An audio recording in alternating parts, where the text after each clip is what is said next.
Are you using sodium sulfate to remove water from your extracts prior to concentration?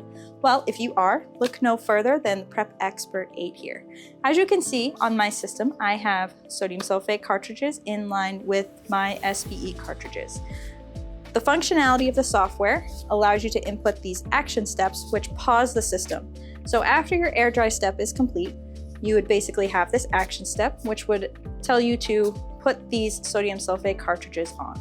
So to do that, you take your sodium sulfate cartridge, lift up your SPE cartridge, slide it right onto with the lure fitting, and attach it onto the system.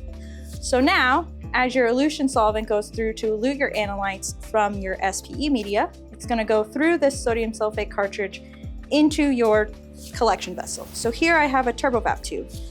And this allows you to be able to eliminate that transfer step because you have your elution going through your sodium sulfate directly into your turbovap tube.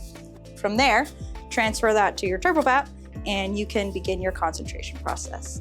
So having it in line just like this, again, eliminates transfer steps, but that also eliminates that solvent required for that transfer step, reducing labor, time, and plus sodium sulfate is just messy. So not having to create that sodium sulfate funnel in making a mess really does save time and labor as well. So leave a comment if you'd like to learn more about how the PrepXpert-8 can fit your workflow.